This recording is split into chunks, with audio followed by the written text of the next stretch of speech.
Hey, it's time for the weekly rundown, and there's some crazy stuff going on. A lot of stuff going on. I We mean, got the can we clarify Chief. something about the? Oh, you want to talk about the Chiefs? Go ahead. Yeah, well, I mean, I think we need to talk about the Chiefs, right? You either love them or you hate them, but the Chiefs are the new New England Patriots Mm-hmm. of this generation. You know, your mother loves Patrick Mahomes, and she has a Chiefs shirt, and she was wearing it, Sunday, and she'll be wearing it for the Super Bowl and all that. Yeah, I just can't, Travis Kelce he's a villain to me. I can't really root for a guy like that. He's a dirty player. Is it because So, of Taylor Swift, or just because no, he's a dirty player? nothing to do with Taylor Swift. He's just Okay. a watch him play. Just focus on him, especially if he makes a good play. He is a dirty, dirty player. Wow, Very dirty. I'm not aware of that. Okay, I'll be watching in the Super Bowl. So it's three-peat time. Is it going to happen? No NFL team's ever three-peated. Kansas City's been lucky all year. I'm just going to say they won so many games so close that does the luck run out? Does it run out on the Super Bowl? And does the Philadelphia Eagles, who crushed Washington 55-23, although you got to give Washington a lot of love for the run they had, you know. Yeah. But Philadelphia's got they go for it on fourth down. They got the tush push. AJ Brown was just downtown AJ Brown. You know what I'm saying? I'm just saying, and they got a pretty Yeah. good defense. I'm just saying this ain't going to be just Kansas City's going to walk in and take the Super Bowl. I mean, the Eagles are No. for real, and there's also the Eagles lost to Kansas City, I think 2 years ago, and so there's some revenge factor here, right? I would love to see the Eagles win. I think I really like Saquon Barkley. See, for me it's a Oh this is yeah. a this is a villains and heroes game though. Well, the So Kansas City people aren't going to love. They're going to love you out there with that. So you're saying the Kansas City's the villains? I mean, Patrick oh Mahomes, yeah. really good guy. I mean, let's face it, he is really a really upstanding guy. I mean, be honest with you, he really is a pretty good guy. Yeah. Um, but at the same time, I don't know if people really want to see Kansas City win third straight Super Bowl, and that would be 4 out of 5. Yeah, no, that's ugly. That's too many, I think. So I'll be rooting for the Eagles, but if I were a betting man, and from time to time I am, I would bet on the Chiefs. I'm going to predict Philadelphia wins it. Well, And no, Heidi don't want to hear that. I hope she's not listening, but I really think Philadelphia will probably pull it out this time on a field goal. Okay, they're going to win by a field goal. I mean, they definitely could win. They seem like they're peaking at the right time, and they took down a real hot Washington Redskins. Yeah, Is that their no, name? no, the Commanders. Come on, we got to stay Oh. politically correct here. Even though the woke world is falling apart, Trump is in office, and that's something you might want to be careful, Washington. Trump just may make an executive order that they are the Washington Redskins. Right. I mean, I feel like that should have been like not number 3 even, but maybe number 7 on his on the. 200 executive orders. Yeah, this should have been number 7. I Somebody think. sent him an email, say, "Hey, you forgot about changing Washington's name." Yeah. Yeah, but I mean, he did change the Gulf? It's the Gulf of America now. Yeah. I like that though. What Trump is doing is just trying to make America really great again. All of America. I mean, North, Central, and South. I mean, Right. all one Pulling America. out of the Paris Climate Accord. Isn't this the second time he did That's that the now? second time he's done that. That's a good move. Yeah. Out of the Paris Climate Accord. Mount McKinley's back. Oh, thank God for Mount McKinley. That was so wrong. And then what about we're out of the WHO? Oh yeah, that was great. That was wonderful. Well, maybe we'll pull out of the UN next. Who knows? He's going to cut a lot of funding off. Matter of fact, he's cutting off all. He made an executive order. All foreign funding is cut except for Egypt and Israel right now. Everything's under review. Really? And part of the deal was America would fund about $100 million a year Egypt's military Okay. if they'd remain at peace with Israel, and they have. So he doesn't want to just like all of a sudden pull the plug on that because they've done what they said they would do. Everybody's doing what they're supposed to do there, so he wants to leave that alone. And Fair. Israel, he's going to keep funding them because it's our number one ally there in that part of the world. So Right. Yeah, it's not like you're sending money to Iran and then telling them when you're going to come inspect. like Biden, Yeah. Obama. Yes. So when you say that you put a foreign aid funding freeze, does Yes. that include Ukraine or are they a state now? It does include Ukraine. What he did Okay. was whatever Biden had already committed to, he's letting that go. Hmm. He's not going to override it because Biden committed to, I forgot, another $700 million or something, and that's being slowly delivered. Trump has left that alone. Just no more new. Okay, You're right. just let What that a, flow. But because he thinks he's going to be able to get a hold of Russia and Ukraine and bring this thing to a close. so So what about what was it? $9 billion accounting error? Did we get that back? no, Or no, we didn't get that back. Where was that at? Was that the Pentagon? Where was that at?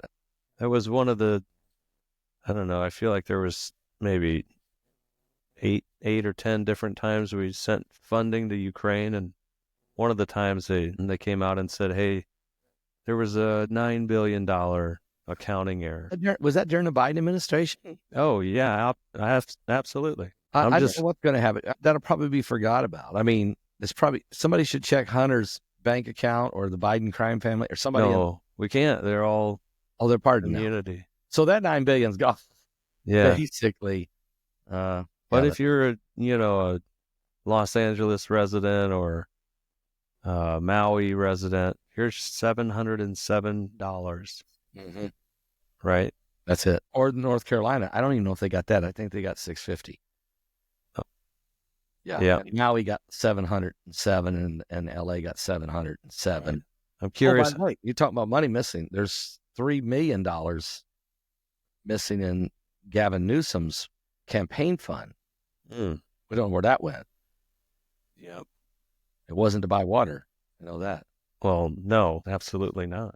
I mean, Gavin Newsom, I feel like his next political move, right, is he becomes Prime Minister of Canada, right? That is where he needs to go. They're the same guy. It's the same guy as Justin Trudeau. I mean, it's almost, I mean, they're identical, aren't they? I mean, it's Same the hair same guy. gel.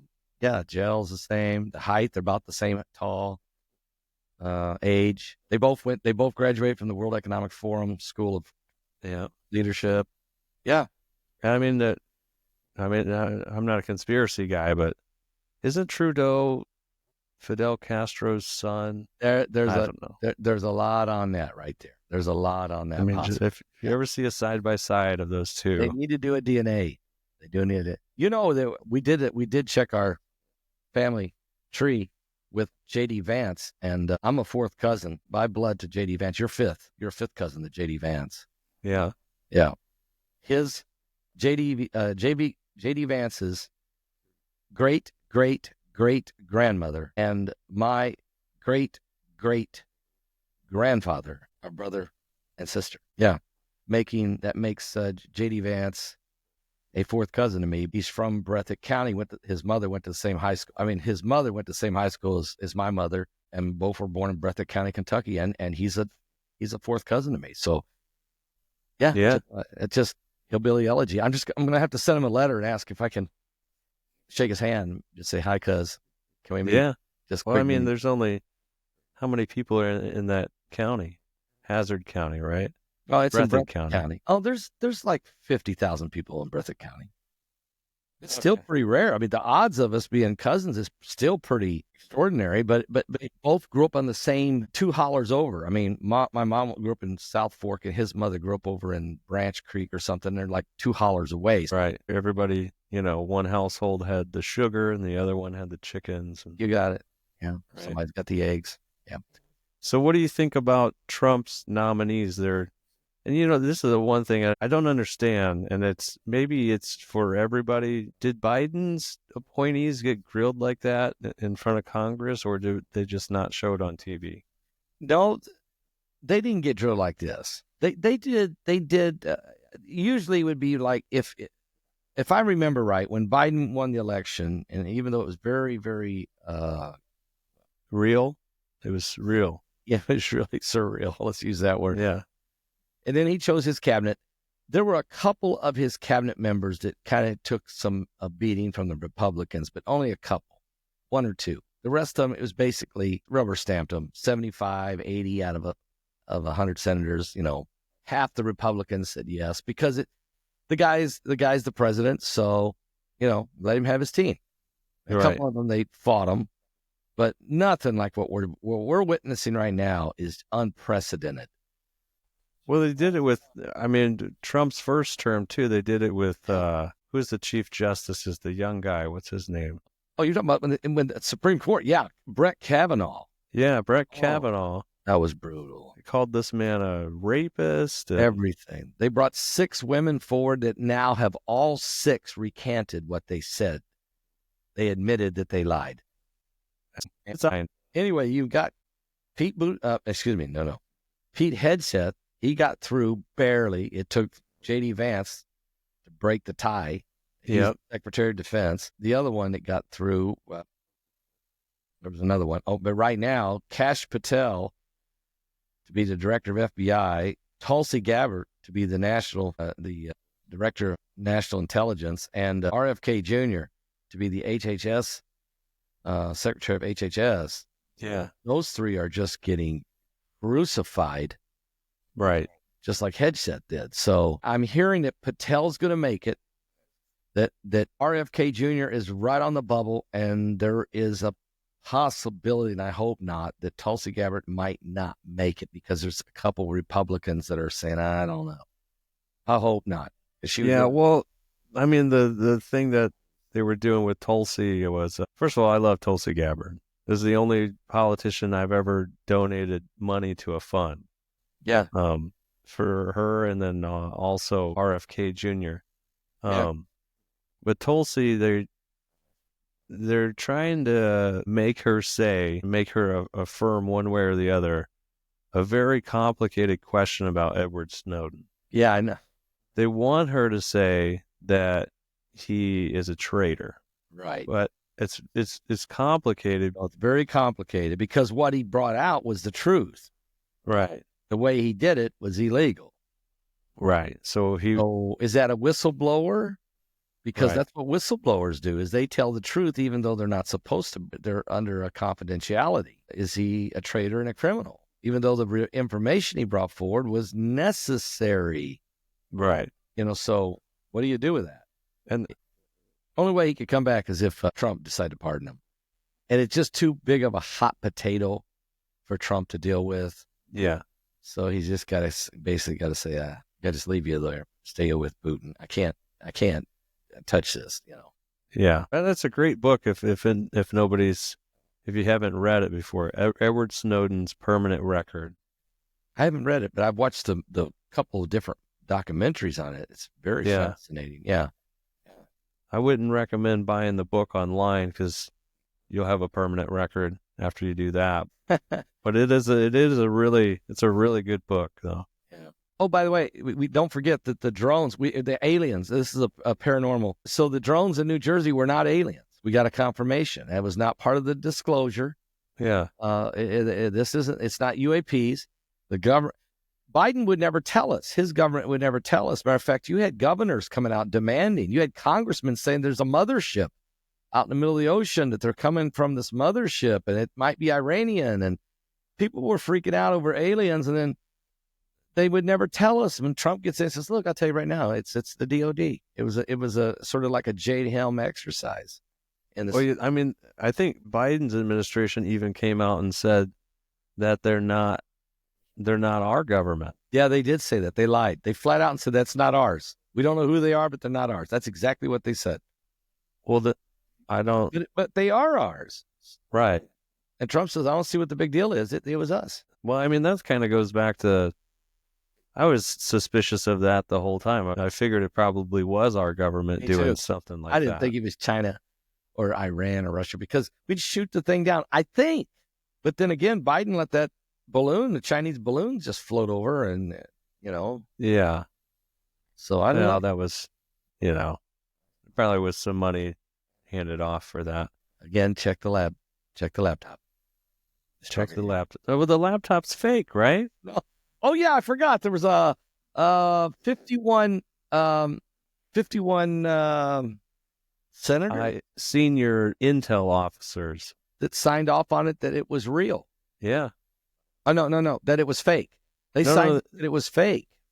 Oh, yeah. And that this was a conspiracy by the right-wing conservatives against Hunter Biden. And they signed their name. These guys were top intel people. And it was true the whole time. I guess he temporarily pulled all of their security clearances, which is a big time move. That was a big move. But they signed the documents. They lied. They flat out lied, and they were in on they were in election interference. Yeah, big time. So anyway, Facebook doesn't. Facebook said, essentially Mark Zuckerberg said that they were holding a gun to his head. He said, "Look, it wasn't my fault. The government had a gun to my head. I had to do what they told me, or I would have been out of business." Interesting. So Mark Zuckerberg's come to the light. Elon Musk has become, like alternative vice president or something. And then Bezos is showing up now at the table. Yeah. And even the guy, the TikTok dude from Singapore is there trying to save TikTok. I think Kevin O'Leary is going to end up getting to buy this TikTok thing. I think Mr. Beast was talking about buying it too. Mr. Beast wants to take a shot at it. Yes, he does. Huh. And he would actually make it successful if he got it. Oh yeah. Yeah, because everybody loves him, and he's been a miraculous kind of guy, really. Yeah. Anyway, so I don't know what's going to happen there, but we'll see. By the way, don't forget Notre Dame had a great year. Yeah, we'll be back. Oh yeah. So, and you said we didn't talk about NBA. No. Oh, the NBA. Yeah.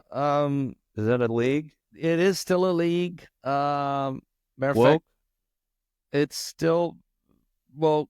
Okay. They don't know. I mean, the NFL saw the light and pretty well got rid of the woke thing. They leave a little strip in the back, but other than that, the flag is back, and everybody's coming back. But the NBA has still not got the memo yet. No. And now they got point shaving going on. Yeah, Terry Rozier. And they don't know who's going to be the face of the NBA because LeBron's leaving. Okay, he's about done. Yeah, they're looking Anthony Edwards. That's who they want. And they can't go with Wembanyama because whatever his name is, he's from France. Yeah, and you can't go with Edie because he's from Canada and Purdue. Oh, well, he's from Purdue, so it don't even matter about Canada. It's Purdue. So they don't have a face of the NBA right now that they want. Adam Silver. Who? Adam Silver. That's who you want. The alien. The commissioner. The league's in trouble, in my opinion. Right now, football's finally got it right. Baseball has always had it right. Hockey has always had it right. Yeah. And the NBA is in trouble. And they will start to tank soon if they don't embrace a different concept and a different format and a different message. Yeah. If you want to go, if you want to watch good basketball, just go watch college. That's what people are doing too. I guess the ratings in college are higher than the NBA now. You don't have all of this commercials, 7,000 timeouts per half, guys crying, it's just go watch college basketball. I just can't watch I really do like watching Stephen Curry play. I mean, really as a player, but I can't deal with Green. I can't deal with him. I just can't deal with him. Yeah, for me, it's a Super Bowl and then watching the horrible Chicago Blackhawks. But hey, they're rebuilding, so they'll rebuild. They'll be back. They're not as bad as the White Sox. No, nobody's as bad as the White Sox. No, it's the worst. It was the worst major league team in major league history. Yeah, but you're lucky if you can go to a game and come home alive that night. That's right. You don't want to go there. All right. We did one last thing we didn't talk about: the crash. Oh yeah. I mean, the crash was bad, and Trump wants to go straight at the DEI thing and say, "Look, the reason is there's not enough." And here's the only thing he's saying that only thing I can agree with is this: there just wasn't enough people in the tower. there was only 19 employees and there's supposed to be 30. And this is the most busiest. There's more flights go in and out of Washington than any other airport, more than O'Hare, more than Atlanta. I didn't know that. There's more traffic. And plus, then throw in all these helicopters from the Army, and you got politicians every now and then shutting things down. And, I mean, you can't be understaffed there. And they said they had 1,000 applicants that qualified that were not hired because they didn't. It would mess up the DEI ratio. Okay? Yeah, because that's important. Yeah, that's more important than the safety of the people. Mm-hmm. Make some guy do 2 and 3 jobs, but we can't hire these other 1,000 people that could help him because they don't fit the quota week because we still need some more of these other people. And we don't have, and next thing you know, people die. I mean, you got to fix that. I mean, that's got to change. Yeah, I think that was, I don't know if that was the right message from Trump. Well, it probably wasn't. To go with that. Probably wasn't. I really think after all the investigations are done with, I think you're going to see it was actually the helicopter pilot's fault. Yeah. I think that's what you're gonna end up seeing, and I don't want to throw off on their families or anything, but it looks as if that was it. That even certainly the pilot of the plane he didn't do nothing wrong. He followed instructions. He was headed to go. Right. He had no clue. The tower, I would still ask questions. How come he couldn't see these two coming together? Yeah. But it was supposed to be 2 different people working the tower. Him on the plane, the other guy on the helicopters.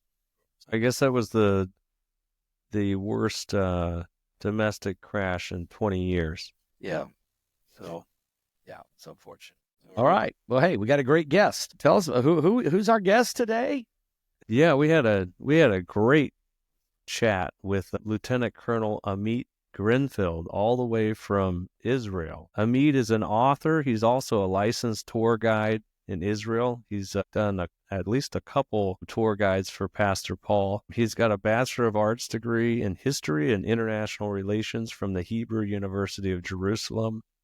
And he also has a Master of Arts degree in Public Policy from Tel Aviv University. He is the co-founder and he's the current CEO of We Walk Together, which is an organization dedicated to strengthening bonds between Israelis and Americans through Zionist education and experiences. I had a great time on our chat with Amit. I think I learned quite a bit more about the Middle East and Israel as a country, about as much as I really could learn without actually going there. And I just really enjoyed the conversation we had with Amit. Yeah, he's awesome.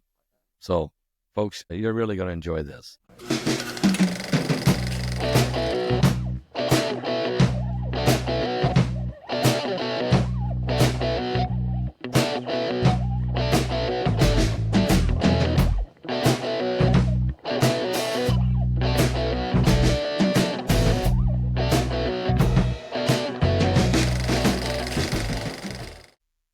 Hey, Amit.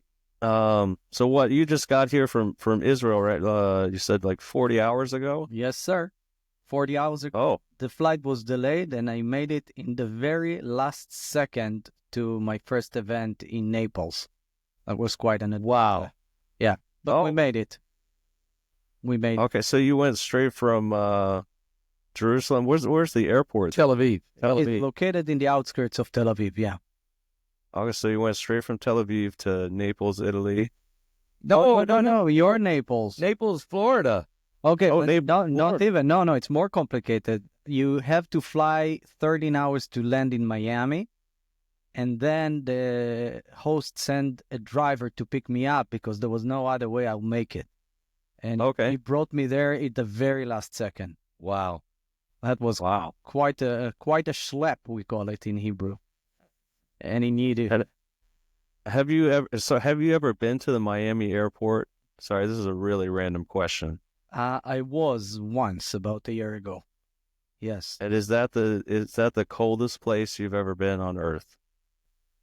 No, you should try the Upper Golan Heights in the evening, but it is the most crowded line I've spent, an hour of my life there. But it's okay. The for a good Upper reason. Golan Heights. Okay, I'll try it. How do I get there? You fly to the same airport we just mentioned. Fly to Tel Aviv airport. And Okay. I'll meet you at the airport and I'll take you there. Take you to the Golden Heights. Yeah. Oh, yeah. We were there, Pastor. Yes, I was. Yeah. So, Amit, this is for me. I'm hoping to learn a lot from you actually on our conversation here. I've never been to Israel. I think, Pastor, you've been there how many times? 11. Yeah, 11 times. Ooh, Yeah. 11 times. And then Amit has been your tour guide there the past, what, 2 times? He's done it twice, yes. Both both of my big tours. When I have a big crowd, then I get to meet. Okay. Because he's very popular and very expensive. I mean, excuse me, very popular and no, it's Unstoppable. but you do private tours for people though. Yes. Yes, I I do actually private tours as much as I do actually the larger group. I actually have a couple that just asked me about it and could they hire you for a private tour? Yes, of course. And they got the means, so of course. Beautiful. So, Amit, when I was reading a little bit about you, I found that interesting. You're a tour guide. You're also a lieutenant colonel. Is that the correct rank? Yes, in the Army in reserve. Mm-hmm. Lieutenant colonel, so reserve. So I'm curious though, how does so in American Armed Forces, right? So the reservists, they do 2 weeks of active duty a year, and then I think once a month they'll do a weekend duty. Is it similar structure in the IDF? No, it is more. It is by the unit basically, and by the assignment you get. My specific job, I'm an officer in the Home Front Command, which is great. I always tell people I'm happy that my unit's supposed to save life, and help civilians prepare for stages of emergency. Not only wars, it could be also, God forbid, an earthquake, for example. Okay. An earthquake could be a lot more deadly than a war. And all it needs is, 3 seconds. It's like God pressing Control Alt Delete, and that's it. Yep. City is gone. And only the Army can take care of that. So we are getting training days every year. It could be random. It could be 2-3 days in 1 month, and sometimes we cannot. We can pass half a year without serving. It really depends. But the other side of the coin is that whenever there is what we call an escalation, security escalation, we are getting a call immediately. Could be just a text message, and 4 hours later, sometimes less, you're reporting in your unit already. Even on October 7, by the way, our unit was very, very fast to report. And many of us actually arrived to their stations and their units before they even called us, because it was that obvious that they're going to call us. We just all rushed to our unit. Yeah. And you were saying last night you were on vacation actually. Your wife and your 4 children up by the Lebanese border? Up by the Lebanese border. I was really afraid on those first few minutes, that Hezbollah will join the war. They did, but the next day and on a limited scale. But we were afraid, me and my wife, that we're going to find ourselves with the kids, inside the storm of rockets. So we actually rushed to the car very fast, and we just drove to the center of Israel. And I just left them at a friend's house and drove as fast as I dared to my unit. I just stopped at the house to grab the uniforms, and that's it. And that's not even a heroic story. There are Israelis that drove on civil clothing and their pistols to save lives and to fight in the Gaza envelope area. October 7. I just reported to my unit, basically. And we were very busy in the first few weeks. And then as the IDF moved deeper and deeper into Gaza, the enemy ability to fire rockets on the Israeli civilians, which is, of course, the main job of the home front in cases like that, you could see that they are getting suppressed. And they eventually released our units after about 3 months into the war. And from that point onward, we still report here and there. We are in touch all the time with the civilians we're working with. But thank God the home front didn't have to deal with, the worst case scenarios we were preparing to. maybe it's because of Iron Dome, but I think it's also because of miracles. I mean, just the Iranian, I talked about it at the church last night, Pastor Paul. The Iranians fired almost 400 ballistic missiles. And I'm talking about missiles with 750, forgive me, we're using kilos. Kilos, yeah. Almost a ton sometimes of explosives. And it could do such terrible destruction, and nobody was killed. Thing is, when they launched the first, there was 2 different attacks. Yeah. It was like 200 rockets at a time. Yes. Simultaneously, basically. They tried to overwhelm the Iron Dome and the aero defense systems, and there's so much you can intercept. But it's not only that. Even if you hit the enemy ballistic missile, those things are as big as the RV park. They're gonna blow. I mean, and the debris can kill people. Yeah. And miraculously, not a single Israeli was killed. They managed to kill 2 Palestinians in the West Bank. Yeah. That was their achievement. Yeah. So call it a miracle if you want. I'll agree with you. Yeah. I think some of our, Drew, I think some of our military people over here in America, I remember hearing them say, mathematically, that many ballistic missiles at one time being knocked down either by your Iron Dome or your David Sling or your arrow, yeah, that it actually is just about mathematically impossible. Right. You can't get them all. I mean, there would have to be 4 or 5 or so would have to get through. It'd just be impossible to arrange it. Well, one of them blew up in my village. I live in a small village, and I was in the synagogue with my son. He was learning his bar mitzvah prayer. And we found ourselves, me, my son, and the rabbi, hiding in the bomb shelter of the synagogue. We have bomb shelters everywhere in Israel. And the missile blew up exactly between us and my house, where my father and my other 3 kids were hiding in the little bomb shelter. Now, if that missile would hit closer to one of the 2, they would collect us on a bucket, right? Basically. And it just blew up inside an orchard right in the middle of my village. That's just one of many, many miracles. And then, of course, the next day, all the kids ran there, ignored the police, and collected the debris. And they don't even know what to do with it now. Yeah. Let's talk about your early beginning. Okay. Mm-hmm. I mean, you grew up as a child, born in Israel. Yes, sir. And grew up as a child. Can you tell us a little bit about your early beginnings before you ever became in the Army or a tour guide? Well, my childhood was not, different than many, many other kids. I moved between several places when I was a kid. My father was in the Army, like Paul Jr. here. But he served 23 years in the Army. So at the beginning, we moved around from central Israel to the south and back. We settled down in a village south of Tel Aviv. Eventually, that's where I did my teenage years. And it was actually a beautiful childhood, It was obvious that I will join the Army. It's not even a question. Yeah. And being the skinny guy I am, the doctor looked at me for 1 second and he said, "Okay, you're not going to be a combat soldier."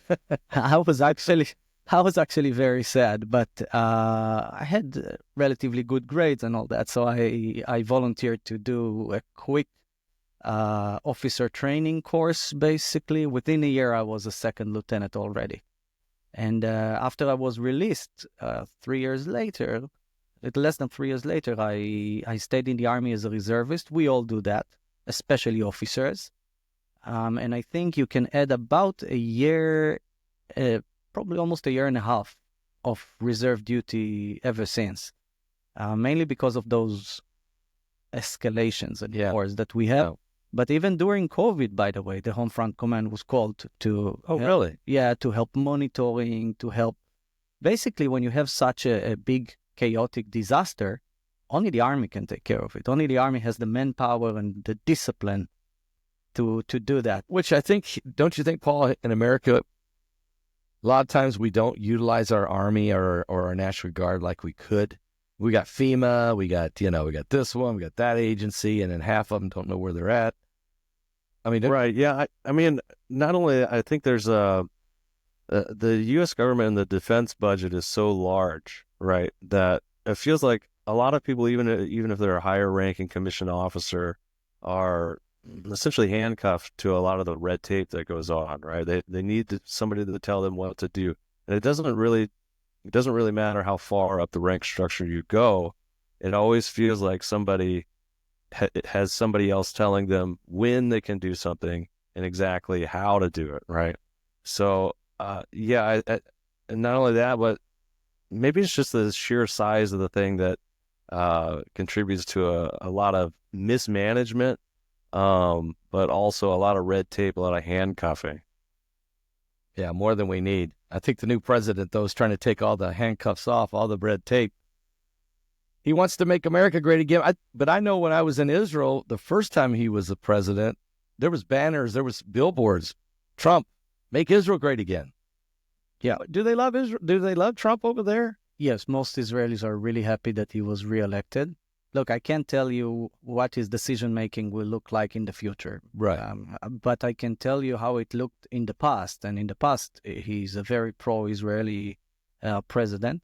We can also see the staff that surrounds him. Yeah. Those, look who is around him. And those are very Zionist people. Yeah, Pete Hegseth, for sure. The new Secretary of Defense. That's just one example. Just one. Yeah, just one example. And but if I can touch what you just said about the army, there is a big difference. The Israeli armed forces are literally the people's army. And when I say that, I mean there is a mandatory army service for men and women. Third of the Israeli armed forces are women. Yeah. That's why we win, Pastor. That is why you win. Yeah. Yes. Because they're usually tougher than the men. There's some stories that wasn't there like 13 female soldiers that actually defeated a bunch of the Hamas? Yeah, there were quite a few stories. The female soldiers did everything the best they could. Infantry, tank, crews, pilots, navigators. Wow. Iron Dome commanders, and even in home front bases that came under attack on October 7, much of the fighting was done by female soldiers. Yeah. Found themselves all of a sudden, 18, 19 years old. Unbelievable. Fighting dozens of terrorists that were, in some cases, better armed than the soldiers. Yes. When they got us in such a surprise. Yeah, absolutely. You have female combat paramedics. By the way, Paul Jr., you told me that you were a corpsman, right? Yes. You are. So, yeah. Navy corpsman. Yeah. My sister is a good example. She is combat paramedic and an officer in the army, saving lives. Yeah, that's part of it. So when you look at the Israeli army, it is reflecting most of the Israeli society. Men, women, doesn't matter your color, doesn't matter where you come from, doesn't matter your economical status or whatever you guys call it here.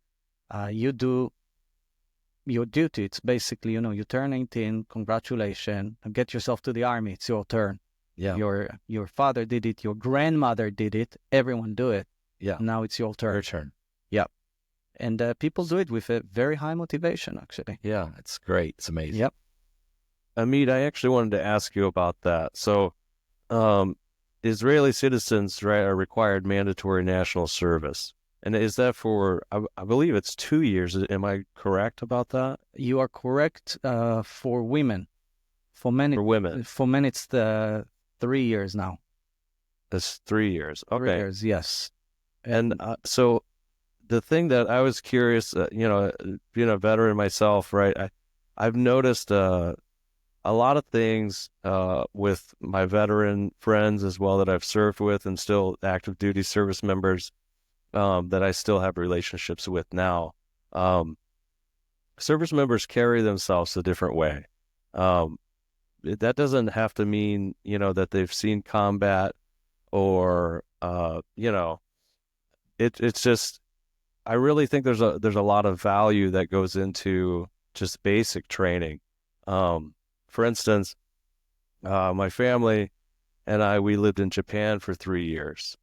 Okay, so the thing that I noticed, the big difference about Japanese citizens and the American culture is it's very simple. They know how to transport themselves. And what I mean by that is if you go to a train station If you go to a train station in America, people are standing all over the place. There's no single file, there's no accurate way or efficient way to travel. So the Japanese culture, maybe it's ingrained in them in their school system, but if you watch how they travel, everybody's on the right side, or in their case on the left side, because that's where they drive. Everybody's on the left side, and they efficiently can travel, to a train, to get on an airplane. Do you notice that sort of thing in Israel as well? And also, what sort of national pride do you think comes with mandatory service? It's a great question. I can tell you that I started using buses a lot when I was in the army, and trains and all that. So you get to learn it very, very quick, because you better be, reporting in your unit on the right time. The word veteran is an American, English and American. In Israel, it is not exactly like that, because the majority of the people, in fact, about 86% of the population serves in the army. And many of the others do some other forms of national service. They could drive an ambulance, they could work with the elderly, etc. So what I'm trying to say, Paul, is that everyone is veterans, and it is I guess this is just the way it is. I never thought I will not serve in the army growing up. It was just a matter of way of life. Yeah, it's a way of life. It's your turn, now you serve. But if you check things like crime rate in Israel, you will see that they are so much lower than most of the other countries. And I'm talking first world countries. And also in Israel, Pastor Paul, you were there with me and without me. You saw the people carrying guns, carrying assault rifles with them. Yes. The number of fire incidents in Israel is close to zero. It just never happened. There is a basic discipline, I think, that the army installs in you. People knows above all how to behave in a safe way. Yes. It's amazing, because there's way more guns, I think, even as a lot of the guns we have in America. Oh, you have a lot more. We have a lot of guns. But yeah. The problem is we have no discipline. No discipline, no person. You can be personally disciplined, but what I'm saying is that everyone in Israel, the army teaches you about the gun. Respect the gun, respect all the different procedures of where to install it and how to make sure it's on the safe. So I think it's basic discipline that affects everything in the society. Also, think about the fact that we start our early mature life later. If you check an average Israeli student, and I'm talking about the first degree in university, they're not 18 years old. They're people in their mid-20s, sometimes, who've been to the army and worked after the army, traveled the world like many of us do as backpackers. They're a lot more mature. So on one hand, yes, we lose a few years of work in the army, but I think it's worth it, because the society is much more mature and responsible. Yeah. And we have to. Don't forget the neighborhood we are living in. I think that's part of the problem, Paul, that in America, we have this sense of security, and our neighbors aren't shooting at us every day. So Americans don't get up in the morning and start thinking about how we're going to make sure we defend ourselves. And that discipline that they have in Israel and requirement and the respect of a weapon, that it's a defensive tool instead of an offensive, but you can use it offensively if you have to. Where in America, we have guns everywhere, but we have drive-by shootings in our cities every night. We have no discipline we don't think we're going to be invaded. We are very vulnerable because of our lackadaisical, arrogant attitude. And I'm being really honest in America. This is why our crime rate we have no discipline. Our school systems, we have no discipline. I wish we could send our young people to military service as a requirement for 2 to 3 years, right out of the blocks, and that would change the entire culture of America. Yeah, many Americans tell me that. I really do. Only you could, yeah. But tell those kids that the Israelis are not getting paid for the mandatory service. You just get pocket money for it. I understand. Truly a service. It is. It's not a work. Wow. It's a service. Yeah. I would agree with that even more, considering the steps that I took. So after high school, I did the American dream, and I went straight to college. So I think thinking about it now, right, I don't really have any regrets. It's just the way that I lived my life, right? So, but thinking about it now, I think the best thing that I could have done is, join service right out of high school. Not only that, because the benefits that are offered to you as a United States service member it's the greatest deal there is, right? That if you have, honorable service for 3 years, your college is paid for. But not only that, a lot of people, they'll look into it and like, oh, look at these benefits that are offered to you. But I mean, like you're saying, if you want to start your education as a student, it's actually better, in my view, to do it a little bit later, 4 years after high school, because if you're going straight to college as an 18-year-old, most people have no idea what they want to do, and they have zero skill set. They've never worked a real job before. So you just go straight to college for 4 years, get yourself into $50,000 to $150,000 student loan debt, and you have no resume, no skill set. If I could change and go back to when I graduated high school, I would have joined the service. Maybe I would have done more than 6 years. But definitely my experience, what I got is I got a valuable skill set. And the benefits also that were afforded to me as well. Amit, let's talk a little bit about this organization you're a part of, because besides the fact you're in the Army and the father, and you have an olive orchard, a farmer, yeah, and you're a historian, you're an author, you're a tour guide, but this organization you're part of, this that you guys created, you co-founded it, We Walk Together.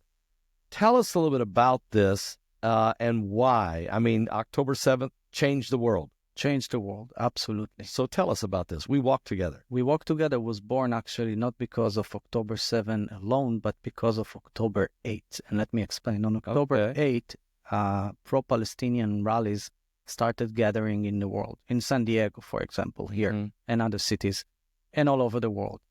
And the amount of lies and propaganda that it's like a flood of lies and hate just surrounded, the social media and even many official TV channels. I don't want to use names now, but you can guess, I'm sure.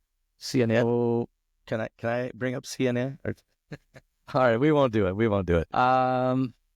But it's people like me who have a lot of American friends. I was very exposed to what's going on here in the streets of America. And soon enough, I contacted my good friend, Carl Moore.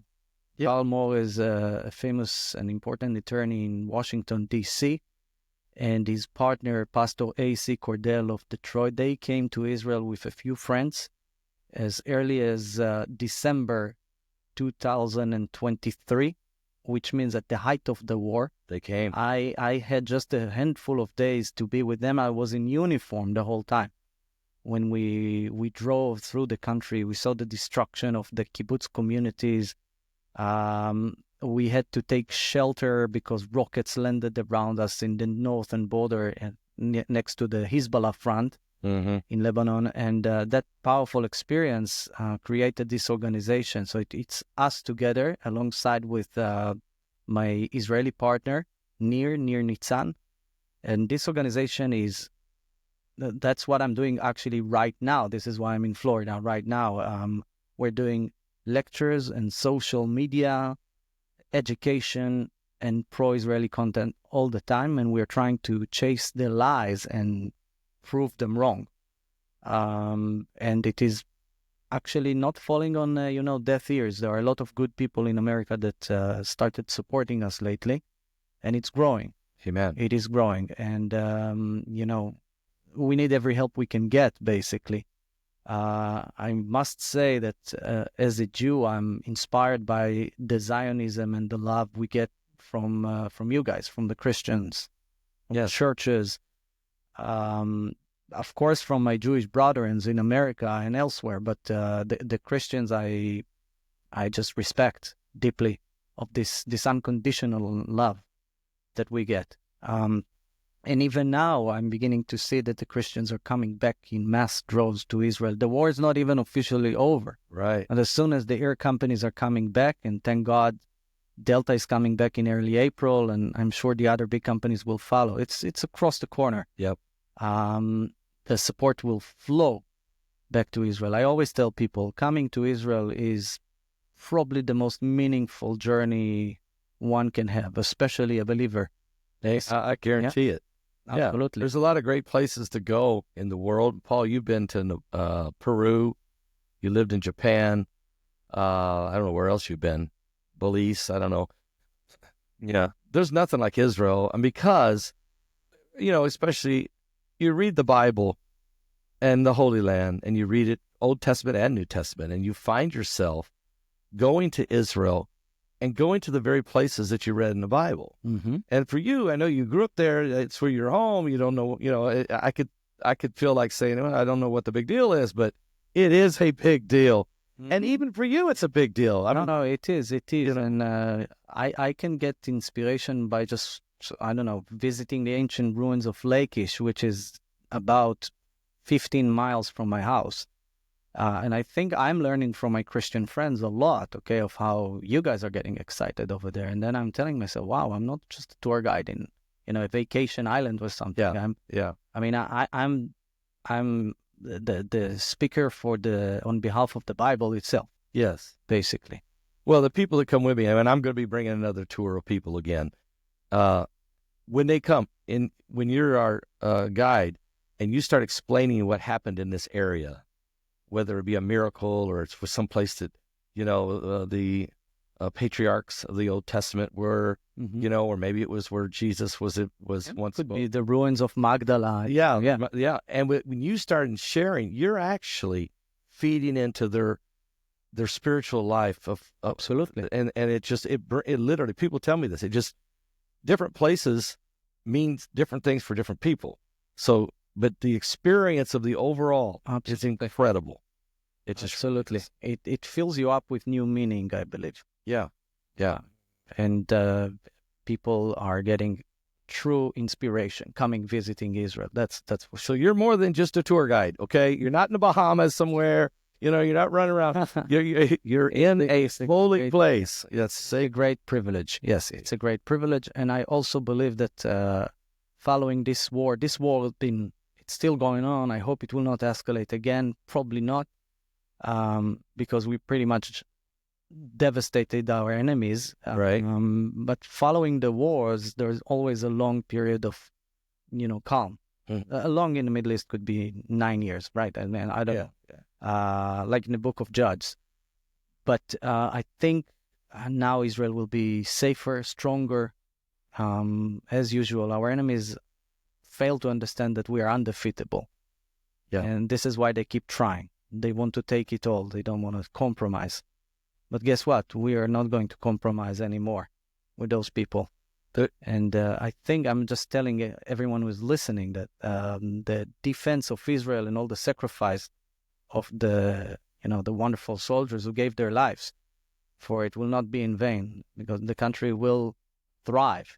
Right. In the near future, I'm sure of it. We can already see the offsprings coming out. Yes. I'm curious. So I've never been to Israel. I would love to go someday. But just for anybody listening who also feels the same way, there's, it's hard to have an opinion about a region of the world if you've never been there, right?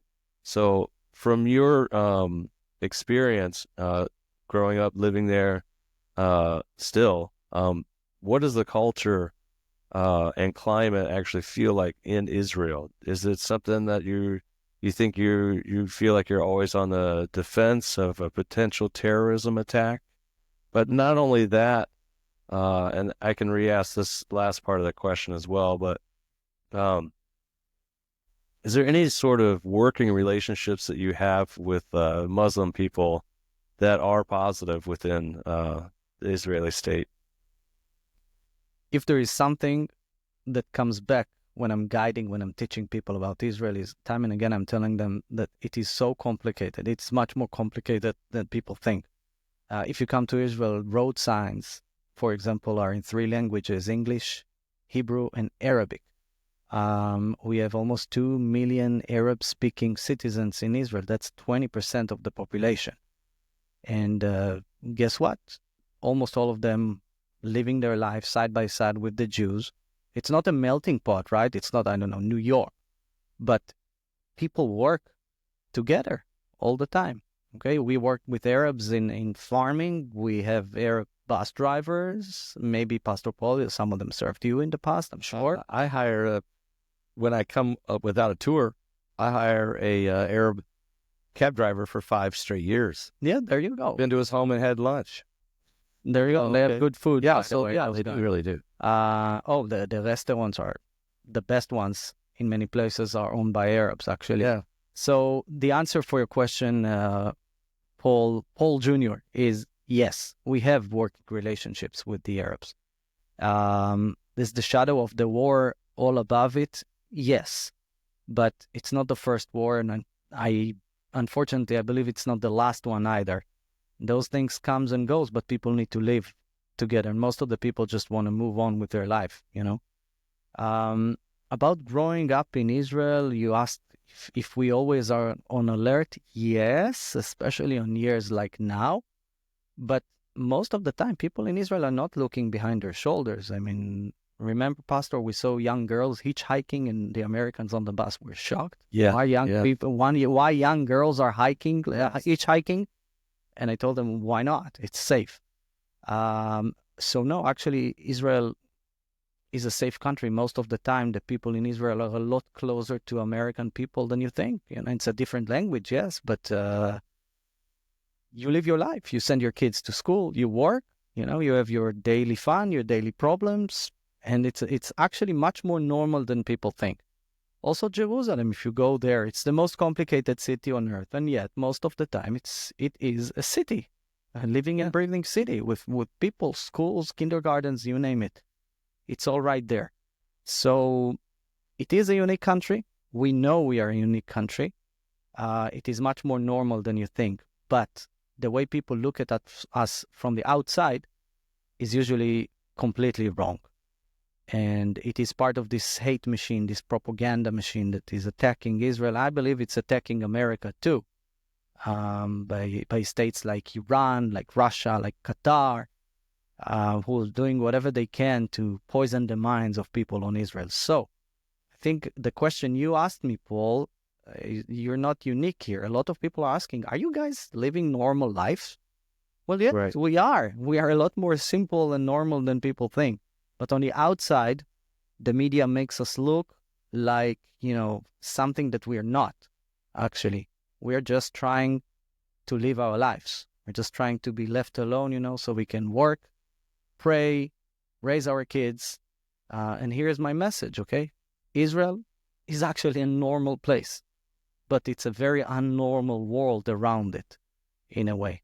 And that's part of what we're trying to do, and we walk together, you know, try to bring out the good word for my country. Well, I think, and my question would be this: when you seen, and I watched for 7 days after October 7th, the world was condemning Hamas and these terrorist groups for this attack, brutal attack on the people. Yeah. And I told my wife, I said, you give it a week or two, and it's gonna change. Of course, going to flip. And it was about 7 days, and all of a sudden, university presidents, especially in the Ivy League, were condemning Israel, and all of a sudden there was demonstrations all over the country in America against our number one ally, Israel, and the only democracy in the Middle East. And I was appalled by how much it was. It was way more than I thought. And is that what you knew at that point? Somewhere, you and Pastor A.C. Cordell and Carl, you guys knew somebody's got to do something here to change the narrative. Yes. And you took it real personal, didn't you? I took it very personal, but I knew at the same time that I will have a lot of people that will listen to what I say. You know what? Those demonstrations, you know what they never wave in those demonstrations? Now when I'm thinking about it, they never wave American flags No, they don't. on those demonstrations. In a few of them, they even burned American Yes, they do.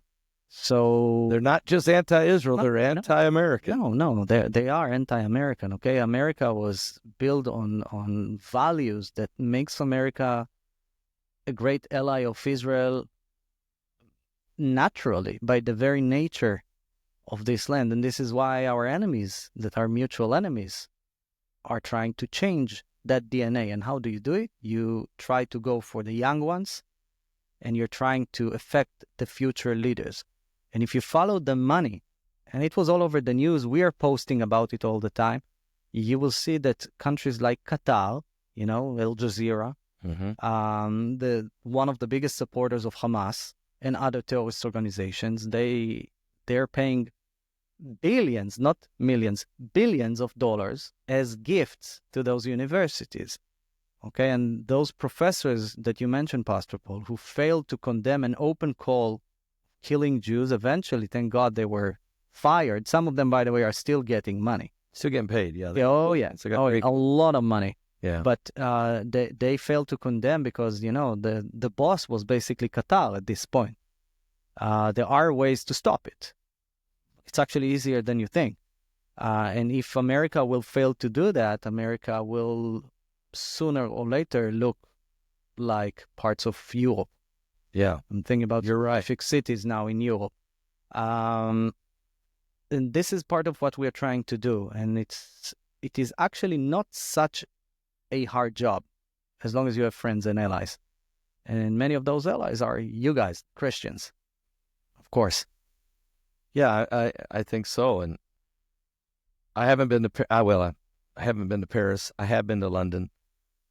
Yeah, I was in London in 1998. I think London probably looks a lot different than it was when I was London Stan. Last week, the Westminster Bridge, I saw it online, was blocked because of a Shia ceremony when they're smacking themselves. You call it the Ashura, and it's a big ceremony in the Shia world. They smack themselves until they bleed to remember the suffering of one of their co-founders. They inflict pain on themselves? Bleeding on the floor. Remember we talked about it on Mount Carmel? I do now. Yeah, you did talk about it. On Mount Carmel with the prophets of Baal. Prophet of Baal. Reminds me Elijah of that. was there, you know. Yeah. So they blocked Westminster Bridge, which is a major transportation line. Just for that. Yeah, things have changed in Europe. Europe is trying now to recalculate. Maybe it's too late, maybe it's not. I don't know. I'm just Amit, you know. I can try to work in America where I have friends. The Europeans are way over my league, unfortunately. Oh, I think you could handle the Europeans. Yeah, look, you do tours for more countries than just Americans that come. I mean, well, I personally, yes, I'm guiding people from all over the world. But in the last few years, when I started working mainly with the evangelical Christians, then the vast majority are Americans.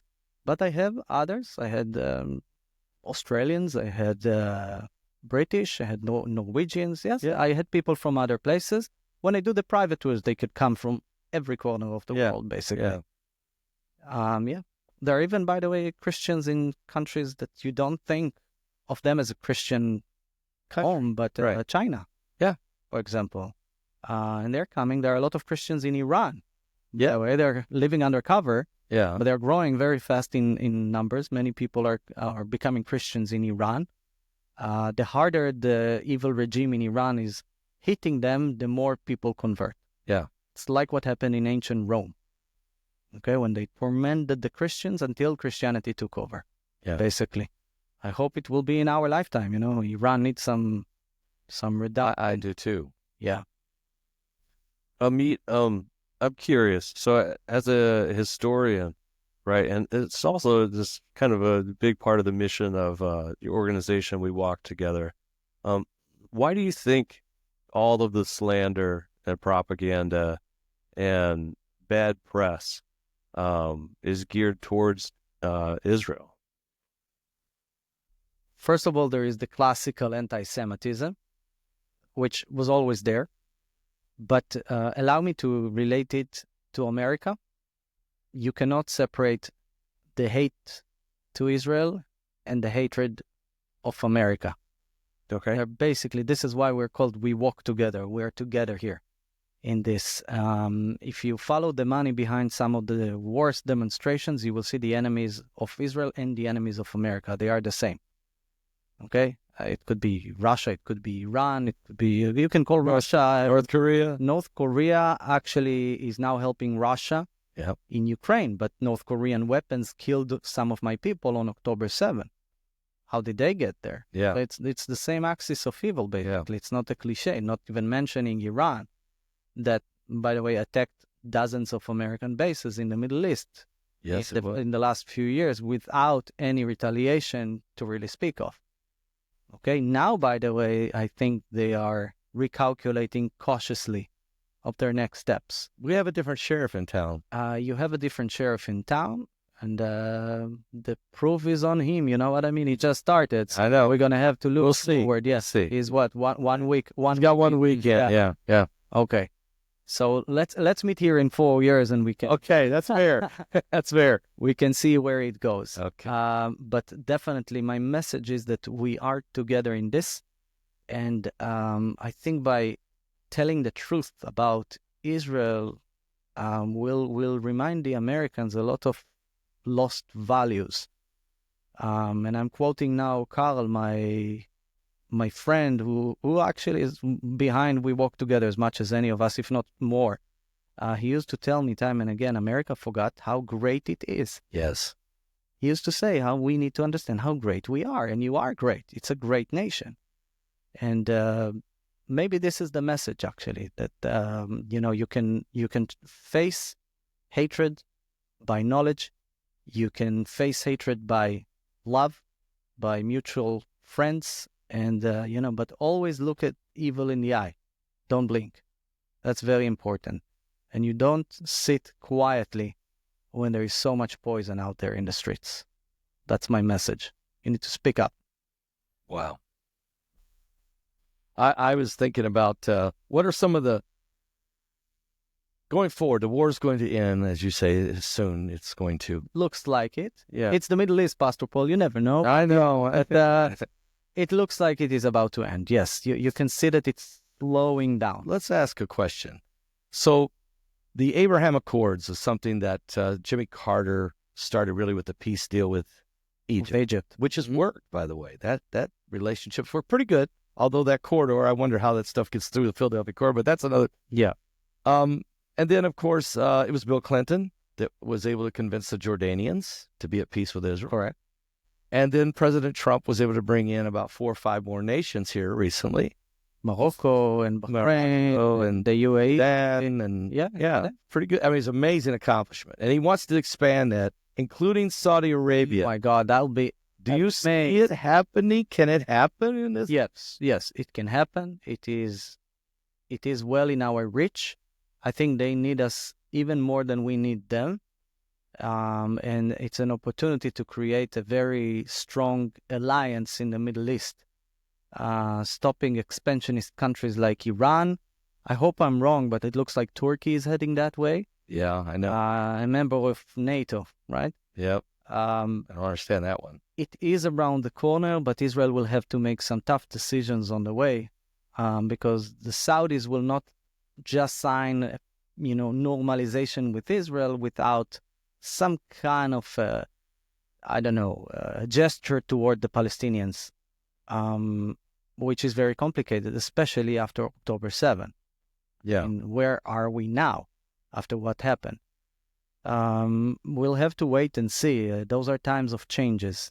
And when you have changes, that's the time actually that hope comes too. Yeah.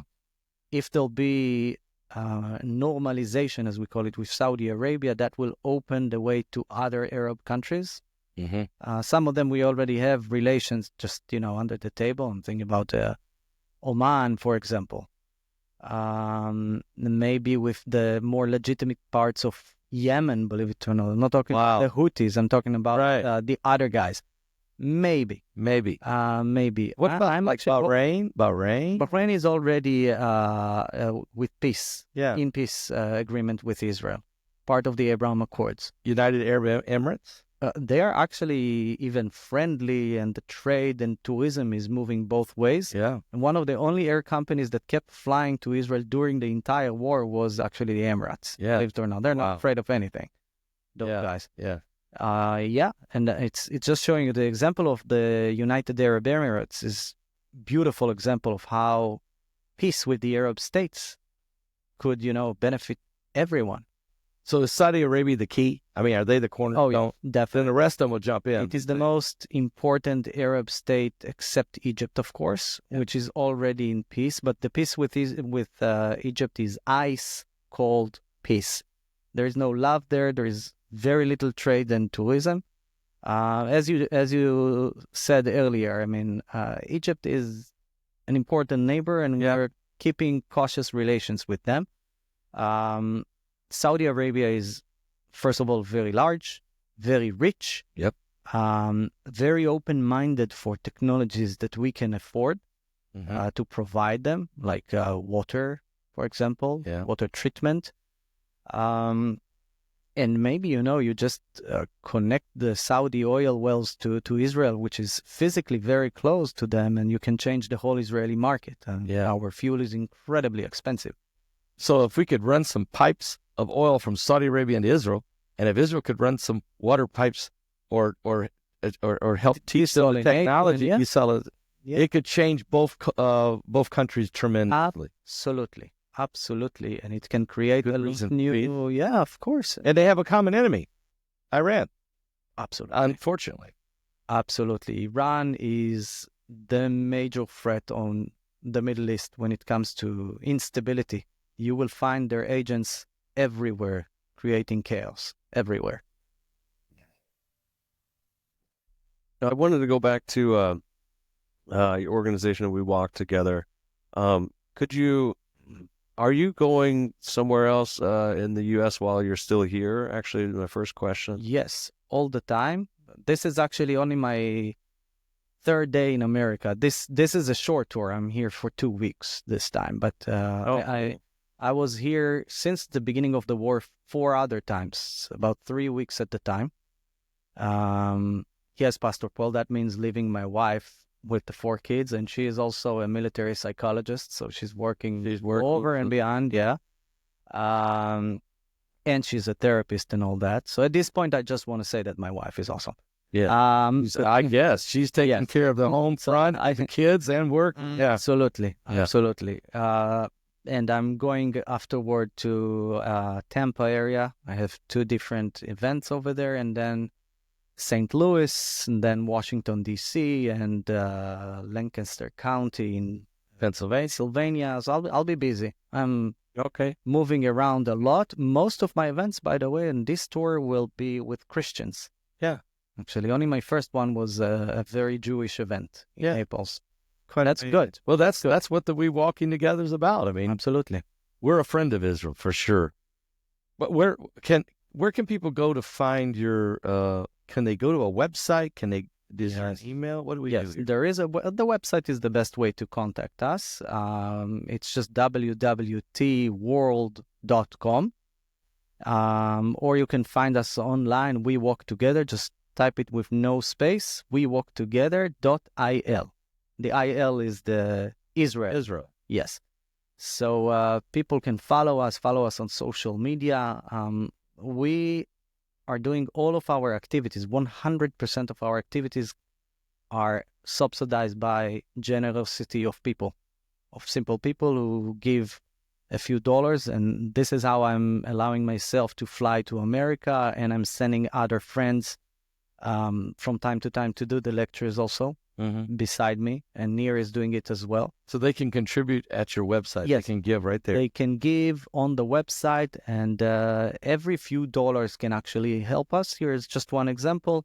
In one of the most hostile platforms to, you know what, I will not use names. Let me be smart. Okay. We are shadow banned half of the time anyway. Yes, we are Zionists. Yes. But, you can actually, with a few dollars, you can actually multiply your influence and your outreach, because that's what those algorithms are. Right. They are to get money. And we use it from time to time to get to new audiences. So we're trying to break the echo chamber, as you guys call it here. Yes. And that's actually my fun part, to argue with people. Yeah. For example, recently I was attacked almost on a personal level of being an evil Zionist monster by a guy called David.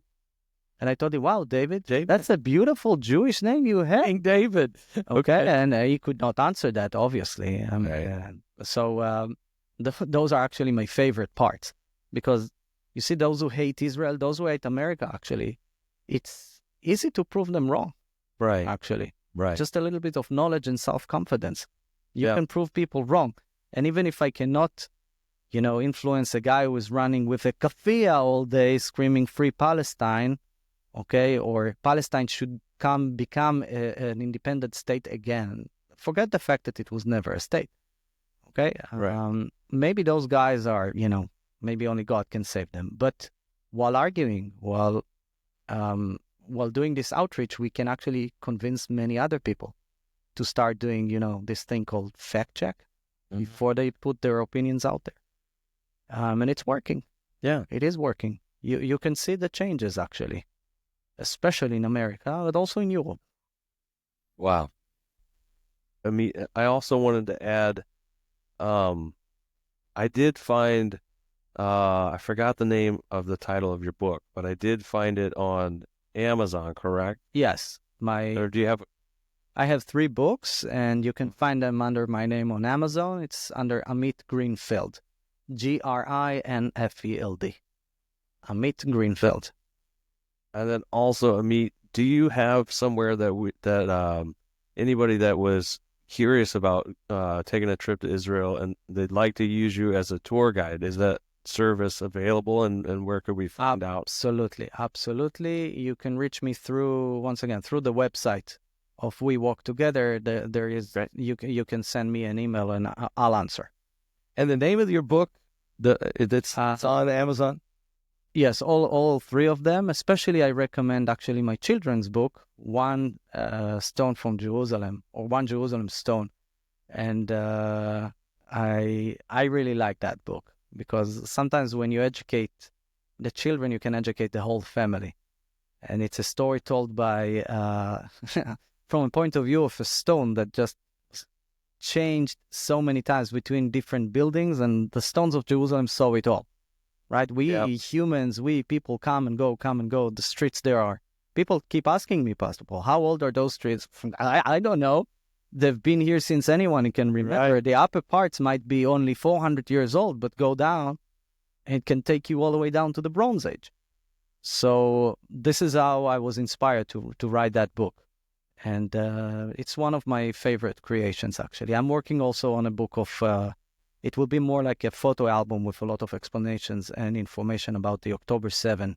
Okay. That will be October 7 attack. Yeah, terrorist attack. Yeah. Well, Amit, we've run out of time. The producer over here, Israel Hall, is telling me we are running out of time. So that's usually the tour guide's job, isn't it? Is that what you usually do? Yeah, I tell people that we got to move on. But we really do appreciate you taking the time out of your very busy schedule to be with us, and we will continue to walk with you, certainly, and promote your mission, which is our mission, and that is that we walk together, and together we can change the world. Absolutely. Make a difference. And I'm at your service, Pastor Paul Jr. I'm at your service. I'd love to bring Paul Jr. with me to Israel maybe the next time I go. It would. I'd love to see it. Yeah. Okay. It's over the corner, guys. The jets are beginning to fly back, and I believe that good years are ahead of us. I truly believe that. Amen. Amen. And we appreciate everybody that's been listening and watching this podcast. And again, go to see Amit, find out about Amit. He can be a tour guide for you, or go to his, and you do it all at his website, wewalktogether.il. Mm-hmm. That's the name. That's the profile name on social media. Yep. And the website name, WWT World www.wewalktogether.com. I love that. www.tworld.com. That's a great Thank you. website. Yeah. Thank you, everybody, for joining us today on the Paul Begley Podcast. New episodes will be released every Tuesday on all major podcast streaming platforms. For a video recording of this episode, you can watch and subscribe on our YouTube channel at Paul Begley Podcast. Hey guys, we want you to connect with us. Follow us on X and Twitter at Paul Begley Pod. We'd love to hear your questions you want us to answer on the show. For additional Paul Begley content, go to our website at paulbegleyprophecy.org. If you've thought about it, we'll talk about it. Paul Begley Podcast.